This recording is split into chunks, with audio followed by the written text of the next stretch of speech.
अस्सलाम वालेकुम for class. बेटे कैसे हैं आप लोग? उम्मीद है सब बच्चे खैरियत से होंगे। उम्मीद दुआ है अल्लाह पाक आप सबको अपने हिफ्ज़ व ईमान में रखे। और मैं उम्मीद करती हूँ कि जो लेक्चर आपको मिल गए हैं सब बच्चों ने लेक्चर को ध्यान से सुना होगा। जो काम आपको याद करने के लिए मिला है सब बच्चों ने वो काम याद किया होगा। जो होमवर्क करने के लिए मिला है सब बच्चों ने होमवर्क भी किया होगा। आज हम अपना थर्ड लेक्चर स्टार्ट करते हैं। हम पढ़ रहे थे सबक बंदों के हकूक़। पहले हमने पढ़ा था अल्लाह ताला के हकूक़ के बारे में कि अल्लाह ताला के हकूक़ में क्या चीज़ें आ जाती हैं कि हमने अल्लाह के साथ कौन से मामलात ऐसे हैं जो हमने पूरे करने हैं। जैसे हमने अकायद पर ईमान लेके आना है, अरकान पर ईमान लेके आना है। तो क्या करेंगे? सबसे पहले हम अल्लाह ताला के हकूक़ के मामले में कि अल्लाह को एक मानना है, अल्लाह के रसूल हज़रत मोहम्मद सल्लल्लाहु अलैहि वसल्लम को एक मानना है, फ़रिश्तों को मानना है, जो आसमानी किताबें हैं उनको मानना है और आखिरत पर यकीन रखना है। उसके बाद जब हम इन तमाम बातों को मानकर ईमान ले आएंगे, मुसलमान हो जाएंगे, फिर कुछ बातें और हम पर फ़र्ज़ हो जाएंगी। वो क्या होंगी कि हमने इबादत करनी है। वो इबादत हमारी कौन सी होंगी कि हमने नमाज़ पढ़नी है, कलमा तैयबा पढ़ना है सबसे पहले, फिर नमाज़ पढ़नी है, रोज़ा रखना है, ज़कात अदा करनी है और हज करना है। ये तमाम चीज़ें हम पर फिर फ़र्ज़ हो जाती हैं। तो ये तमाम मामला जो है हमारे ये अल्लाह के साथ हैं, अल्लाह के हकूक़ में आ जाता है।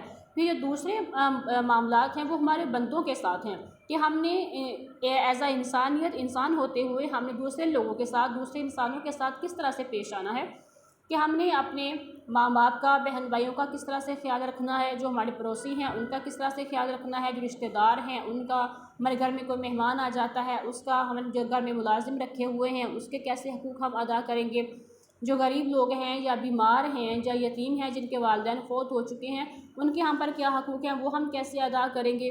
फिर जो ख़वातीन हैं उनके इस्लाम ने क्या हकूक़ बताए हैं कि वो किस तरह काम कर सकती हैं। इन तमाम बातों के बारे में हमने पढ़ा था।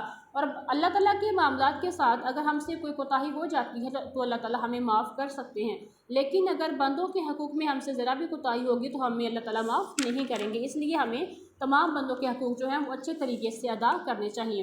तो हमारा क्वेश्चन जो है, क्वेश्चन नंबर 5 है कि आप अपनी अम्मी का हक़ किस किस तरह अदा करने की कोशिश करते हैं। इसका आंसर मैं आप लोगों को नहीं बताऊँगी बल्कि आप लोग इसको होमवर्क में करेंगे, खुद से करेंगे, खुद से लिखेंगे, क्योंकि आपको पता होगा कि आप अपनी अम्मी का किस तरह उसका हुक्म मानते हैं या किस तरह उसके हकूक़ अदा करने की कोशिश करते हैं। इस क्वेश्चन का आंसर आप लोगों ने खुद से अपने होमवर्क में करना है।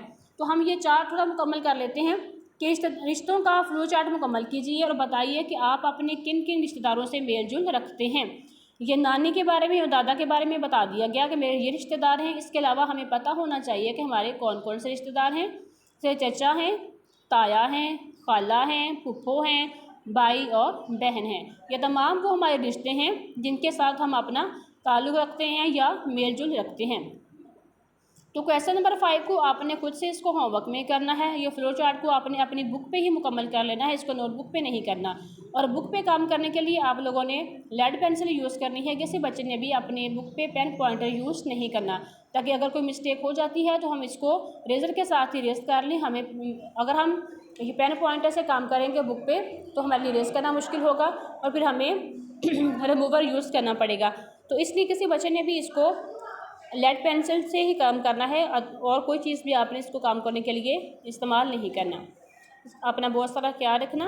अल्लाह हाफिज़।